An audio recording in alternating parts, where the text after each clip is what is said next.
My name's Kevin King. I'm the chef de cuisine here at the Junction on USU campus, Utah State University. Today I'll be making pork wontons as well as kimchi. Both are pretty easy. We're going to be making ours in broth today. You can do it in a steamer as well, but we're going to do it in broth because most people have a burner at home. Most people don't have a steamer. I'll include recipes later, but basically it's pretty easy. You're going to take like a pound of pork, or 2 pounds in this case, 2 eggs, about 2 tablespoons of soy sauce. So I used dehydrated shiitakes today. You just reconstitute them in a little bit of liquid, and then dice them up, add them to your pork mince with your eggs, your soy sauce, and you just mix all that together. And then we'll fill some shells. So wonton skins you can get just about anywhere. This is about $3 for this package. Just about most grocery stores have them. If you're feeling really adventurous, you could make your own. I'm not going to do that today. That's quite a bit more fun.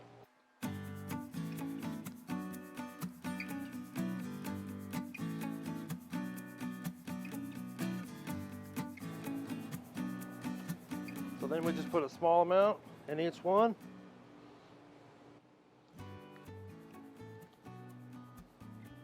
Just right in the center. You don't have to worry about cooking this because we're going to put it in the liquid. As long as you don't overstuff them, they'll be fine. They'll cook just fine in the liquid. Also made this at home with black trumpet mushrooms. You can make it with shrimp. You can make it with chicken, I guess. I usually would just do it with pork or shrimp, but you could do a vegetarian one with mushrooms and cabbage. You could really do it with whatever you want. It's pretty easy, and some of them are going to turn out ugly, you know. You're going to be making these, and I've only made probably like 1,000 of them, and they're still not as pretty as I'd like them to be. But I don't know, I feel like they taste good, so you're not going to care if they're pretty necessarily. Now, I mean, if you're doing it for a living, but yeah, just eating them. If you made these for your roommates, oh, they'd be psyched. Nobody would care if the folds weren't just right. But so we got everything there. We're going to take a wet brush. We're going to come in and do one side. So when we fold it over,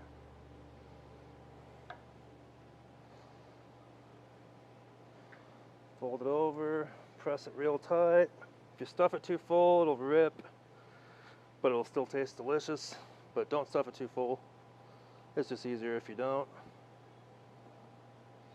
That one has a gargantuan tear, so we're going to leave that one alone.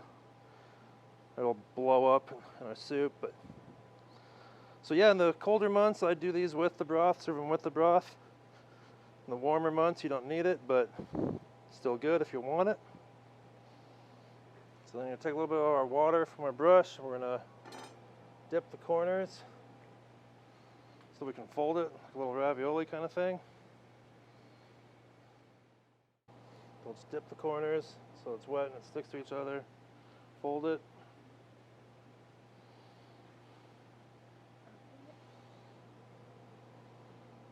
Like I said, don't worry if they're ugly, they're going to taste delicious.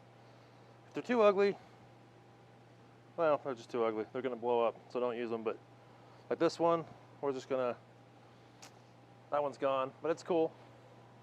So usually when I make them at home, I'll make double what I need and get 2 meals out of it, because it's kind of a pain. So if you're going to do it, you might as well do it anyway.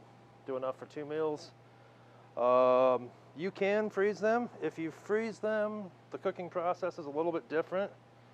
They do better if they're not frozen, because then you just drop them in to your chicken broth or your stock or whatever your kind of cooking liquid you have, and then when they float, you know, we'll let them go for a couple minutes and then they're pretty much done.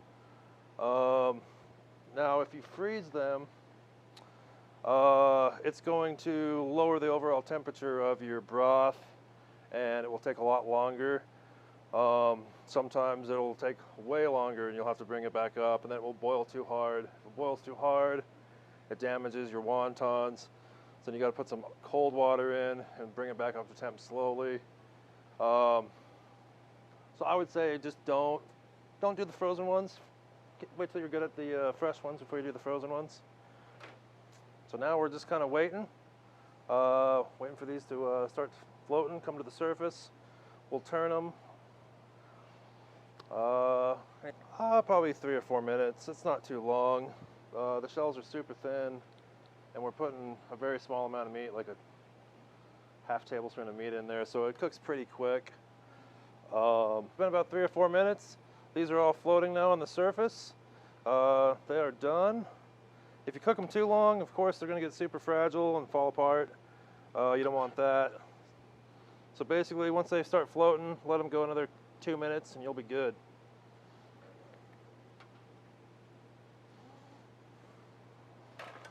Little green onions, little chili oil, and they're ready to eat.